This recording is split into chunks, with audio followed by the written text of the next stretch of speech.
ಇವತ್ತು ಒಂದು interesting topic ಬಗ್ಗೆ ಮಾತಾಡೋಣ. ಏನಿದು? ಇನ್ಸುಲಿನ್ನ ಫಸ್ಟ್ ಕಂಡು ಹಿಡಿದಾಗ ಏನಾಗಿತ್ತು ಗೊತ್ತಾ? ಅಲ್ಲಿವರೆಗೂ ಶುಗರ್ ಬಂತು ಅಂದರೆ ಪೇಷಂಟ್ಸು ಸಾವು ಖಚಿತ. ಅದೇ ಇಂಜೆಕ್ಷನ್ ಅಗತ್ಯವಾ, ಅನಗತ್ಯವಾಗಿ ಅದನ್ನ ಉಪಯೋಗಿಸ್ತೀವ ಕೆಲವೊಮ್ಮೆ, ಅದು ಇಲ್ಲದೇನೂ ನಾವು ನಡೆಸಬಹುದಾ, ಶುಗರ್ನ ಕಂಟ್ರೋಲ್ ಮಾಡಬಹುದಾ? ನಮಸ್ಕಾರ, ವಿಜಯ್ ಕರ್ನಾಟಕದ ಆರೋಗ್ಯ ಸಂಚಿಕೆಗೆ ನಿಮ್ಮೆಲ್ಲರಿಗೂ ಮತ್ತೆ ಸ್ವಾಗತ. ಇನ್ಸುಲಿನ್ ಅನ್ನೋದು ಮಧುಮೇಹದಲ್ಲಿ ಪ್ರಾಣ ರಕ್ಷಿಸುವಂಥ ಒಂದು ಇಂಜೆಕ್ಷನ್, ಎಲ್ರಿಗೂ ಗೊತ್ತಿರೋವಂಥ ವಿಷಯ.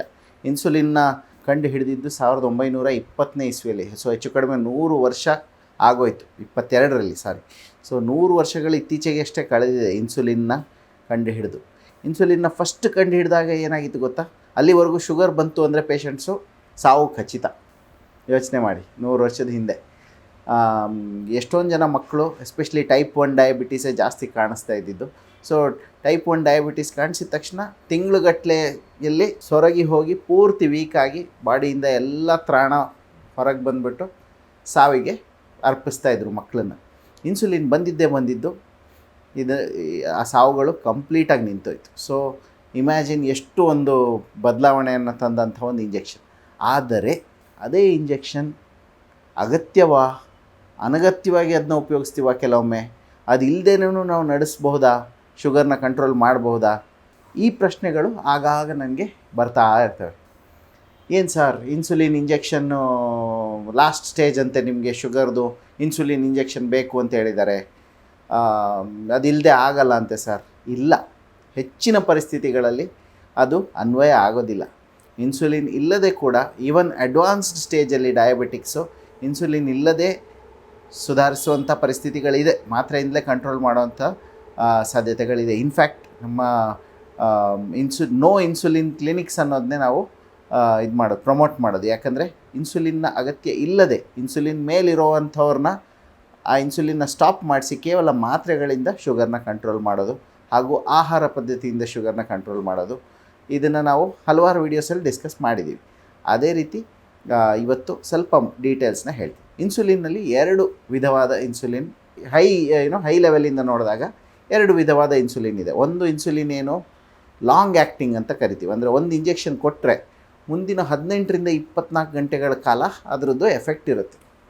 ಇನ್ನೊಂದು ಇನ್ಸುಲಿನ್ ಶಾರ್ಟ್ ಆ್ಯಕ್ಟಿಂಗ್ ಇನ್ಸುಲಿನ್ ಅಂತ, ಅಂದರೆ ಕೇವಲ 2ರಿಂದ 3 ಗಂಟೆಗಳ ಕಾಲ, ಅಥವಾ ಹೆಚ್ಚಂದರೆ 6 ಗಂಟೆಗಳ ಕಾಲ ಅದರದ್ದು ಎಫೆಕ್ಟ್ ಇರುತ್ತೆ. So long acting insulin, short acting insulin ಎರಡಿದೆ. ಈ ಲಾಂಗ್ ಆ್ಯಕ್ಟಿಂಗ್ ಇನ್ಸುಲಿನ್ನ ನಾವು ದಿನಕ್ಕೆ ಒಂದೇ ಸಲ ಕೊಡ್ತೀವಿ. ಯೂಶ್ವಲಿ ನಿಮ್ಮಲ್ಲಿ ಹಲವರು ಈ ಇನ್ಸುಲಿನ್ ಮೇಲೆ ಇರ್ಬೋದು, ದಿನಕ್ಕೆ ಒಂದೇ ಒಂದು ಇಂಜೆಕ್ಷನ್.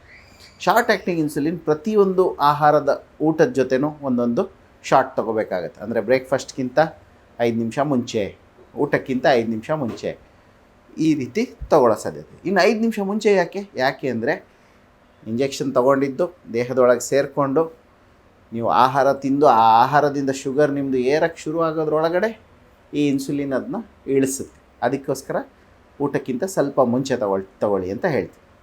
ಸೊ 2 ರೀತಿಯ ಇನ್ಸುಲಿನ್ನ ನಾನು ಯಾಕೆ ಎಕ್ಸ್ಪ್ಲೈನ್ ಮಾಡಿದೆ ಅಂದರೆ, ಈ 2 ರೀತಿಯ ಇನ್ಸುಲಿನಲ್ಲಿ ಒಂದು ಇನ್ಸುಲಿನ್ನ ನಾನು ಈಗಷ್ಟೇ ಹೇಳಿದೆ, ಆಹಾರ ತಿನ್ನುವಾಗ ಮಾತ್ರ ತಗೊಳ್ತೀವಿ ಅಂತ. ಆದರೆ ಹಾಗಿದ್ದರೆ ಆ ಆಹಾರವನ್ನು ನಾವು ಸ್ವಲ್ಪ ಕಂಟ್ರೋಲ್ ಮಾಡಿದ್ರೆ, ಫುಡ್ಡಿನಲ್ಲಿ ಕಾರ್ಬೋಹೈಡ್ರೇಟ್ಸ್ ಅಂಶವನ್ನು ಕಮ್ಮಿ ಮಾಡಿದ್ರೆ, ಈ ಇನ್ಸುಲಿನ್ನ ಇಂಜೆಕ್ಷನ್ನ ತಪ್ಪಿಸ್ಬೋದಲ್ವ? ತಪ್ಪಿಸ್ಬೋದು, ಖಂಡಿತ. ಟೈಪ್ 2 ಡಯಾಬಿಟೀಸಲ್ಲಂತೂ 100% ಅವಾಯ್ಡ್ ಮಾಡಬಹುದು. ದಿನಕ್ಕೆ ಒಂದೇ ಒಂದು ಇನ್ಸುಲಿನ್ ತೊಗೊಂಡು ಮ್ಯಾನೇಜ್ ಮಾಡ್ಬೋದು, ಅಥವಾ ದಿನಕ್ಕೆ 1 ಬಾರಿಯೂ ಇನ್ಸುಲಿನ್ ಇಲ್ಲದೆ ಕೂಡ ಮ್ಯಾನೇಜ್ ಮಾಡಬಹುದು. ಆದರೆ ನಿಮ್ಮ ಆಹಾರ ಪದ್ಧತಿಯಲ್ಲಿ ಬದಲಾವಣೆ ಬೇಕಾಗುತ್ತೆ. ಸುಲಭ ಆಗುವಂಥ ಪರಿಸ್ಥಿತಿ ಅಲ್ಲ. ಮಾತ್ರೆಗಳನ್ನು ಡೋಸೇಜ್ ಸ್ವಲ್ಪ ಹೆಚ್ಚು ಮಾಡಬೇಕಾಗುತ್ತೆ ಅಲ್ವಾ? ಸೊ ಇನ್ಸುಲಿನ್ ಏನು ಮಾಡುತ್ತೆ? ನೀವು ತಗೊಂಡಿರೋವಂಥ ಆಹಾರದಲ್ಲಿರುವಂಥ ಕಾರ್ಬೋಹೈಡ್ರೇಟ್ ಅಂಶ, ಅಂದರೆ ಶುಗರ್ನ ಏರಿಸುವಂಥ ಅಂಶ, ಅದನ್ನು ಕಂಟ್ರೋಲ್ ಮಾಡುತ್ತೆ. ಸೊ ಶುಗರ್ ಏರಿದಾಗ ಇನ್ಸುಲಿನ್ನು ರಿಲೀಸ್ ಆಗಿಬಿಟ್ಟು ಆ ಏರಿರೋವಂಥ ಶುಗರ್ನ ಬಾಡಿ ಉಪಯೋಗಿಸೋ ರೀತಿಯಲ್ಲಿ ಹೆಲ್ಪ್ ಮಾಡುತ್ತೆ. ಆ ಹೆಲ್ಪ್ ಮಾಡಿದಾಗ ಏನಾಗುತ್ತೆ, ಬಾಡಿಯಲ್ಲಿ ಶುಗರ್ನ ಉಪಯೋಗ ಏನಿರುತ್ತೆ ಅದು ಹೆಚ್ಚಾಗುತ್ತೆ, ಶುಗರ್ ಡ್ರೈನ್ ಆಗುತ್ತೆ. ಈಗ ಒಬ್ಬ ಮನುಷ್ಯನ ಓವರಾಲ್ ಬಾಡಿಯಲ್ಲಿ ನೀವು ಕೇಳಿರ್ಬೋದು, ಖಾಲಿ ಹೊಟ್ಟೆಗೆ ಶುಗರ್ ಎಷ್ಟಿರಬೇಕು ಸರ್? 100 ಒಳಗಡೆ ಇರಬೇಕು ಅಂತ ಹೇಳ್ತೀವಿ. ಅಂದರೆ ದಿನದ ಹೆಚ್ಚಿನ maximum time of the day ನಿಮ್ಮ ಶುಗರ್ 100 ಒಳಗಡೆ ಇರಬೇಕು. 100 ಒಳಗಡೆ ಇರಬೇಕು ಅಂದರೆ ಏನರ್ಥ? 100 mg/dL ಅಂದರೆ ಒಂದು 100 ml ರಕ್ತದಲ್ಲಿ ಕೇವಲ 100 ಮಿಲಿಗ್ರಾಮ್ ಶುಗರ್ ಇರಬಹುದು. ಅಂದರೆ ದೇಹದಲ್ಲಿ ಎಷ್ಟು ಲೀಟ್ರ್ ರಕ್ತ ಇರುತ್ತೆ? 5 ಲೀಟ್ರ್ ರಕ್ತ ಇರುತ್ತೆ. ಸೊ ಇದನ್ನ ಮಲ್ಟಿಪ್ಲೈ ಮಾಡಿದ್ರೆ ನೀವು 100 ml ರಕ್ತದಲ್ಲಿ 100 mg ಅಂದರೆ 1 ಲೀಟ್ರ್ ರಕ್ತದಲ್ಲಿ 1 ಗ್ರಾಮ್ ಶುಗರ್ ಇರ್ಬೋದು. ಅಂದರೆ 5 ಲೀಟ್ರ್ ಇಡೀ ಬಾಡಿಯಲ್ಲಿ 5 ಗ್ರಾಮ್ ಸಕ್ಕರೆಯನ್ನು ತಡ್ಕೊಳ್ಳೋ ಅಂಥ ಶಕ್ತಿ ಇದೆ. ಅಥವಾ ಆ ಲೆವೆಲಲ್ಲಿ ಇಟ್ಕೋಬೇಕು. ನಾವು ಹಲವು ಬಾರಿ ಒಂದು ಗ್ಲಾಸ್ ಟೀಯಲ್ಲೇ 10 ಗ್ರಾಮ್ ಶುಗರ್ ಹಾಕ್ಕೊತೀವಿ ಅಲ್ವಾ? ಇದೇ ಬಾಡಿಗೆ ಆಗದೆ ಲಾಂಗ್ ಟರ್ಮಲ್ಲಿ ತೊಂದರೆ ಉಂಟಾಗುತ್ತೆ. ಸೊ ಇನ್ಸುಲಿನ್ನ ಉತ್ಪಾದನೆ ಕಂಟಿನ್ಯೂಸ್ ಆಗಿ ಬಾಡಿಗೆ ನಾವು ಚಾಲೆಂಜ್ ಕೊಡ್ತಾ ಇರ್ತೀವಿ. ಇವತ್ತು ನನ್ನ ಟೀಗೆ 2 ಚಮಚ ಸಕ್ಕರೆ ಹಾಕ್ಕೊಂಡ್ರೆ ಬಾಡಿ ತಡ್ಕೊಳ್ಳುತ್ತೆ, ಇನ್ಸುಲಿನ್ನೇ ಪ್ರೆಷರಲ್ಲಿ ಏರಿಸುತ್ತೆ, ಜಾಸ್ತಿ ಮಾಡು ಇನ್ಸುಲಿನ್ನ ಅಂತ. ಆದರೆ ಪ್ರತಿದಿನ ದಿನಕ್ಕೆ 10 ಸತಿ ಈ ಥರ ಟೀ, ಸ್ನ್ಯಾಕ್ಸು, ತಿಂಡಿಗಳು ತಗೊಳ್ತಾ ಹೋದಂಗೆ ಒಂದು ಪಾಯಿಂಟಲ್ಲಿ ಬಾಡಿ ಸಾಕು, ಇನ್ನು ನನ್ನ ಕೈಲಿ ಆಗಲ್ಲ ಅಂತ. ಸೊ ಹೀಗಿದ್ದಾಗ ಇನ್ಸುಲಿನ್ ಸೆನ್ಸಿಟಿವಿಟಿನ ಇಂಪ್ರೂವ್ ಮಾಡೋದಕ್ಕೋಸ್ಕರ ನಾವು ಫಾಸ್ಟಿಂಗನ್ನು ಮಾಡಬೇಕಾಗತ್ತೆ, ಫುಡ್ ಕಂಟ್ರೋಲ್ನ ಮಾಡಬೇಕಾಗತ್ತೆ. ಇನ್ನು ಹಲವಾರು ಮಾತ್ರೆಗಳಿದೆ. ಇನ್ಸುಲಿನ್ನ ಒತ್ತಡದಿಂದ ಬಾಡಿಗೆ ಪ್ರೆಷರ್ ಹಾಕ್ಬಿಟ್ಟು ಇನ್ಸುಲಿನ್ ರಿಲೀಸ್ ಮಾಡಿಸದೇ ಇರುವಂಥ ಮಾತ್ರೆಗಳು, ಇಂಥ ಮಾತ್ರೆಗಳನ್ನ ಉಪಯೋಗ ಮಾಡಬೇಕಾಗತ್ತೆ. ಹೀಗೆಲ್ಲ ಮಾಡಿ ನಾವು ಓವರಾಲ್ ಇನ್ಸುಲಿನ್ ಉಪಯೋಗ ಏನಿದೆ ಅಲ್ಲ, ನಮ್ಮ ದೇಹಕ್ಕೇನು ಬೇಕೇ ಬೇಕು ಅನಿಸುತ್ತೆ ಅದನ್ನು ಕಮ್ಮಿ ಮಾಡ್ಬೋದು.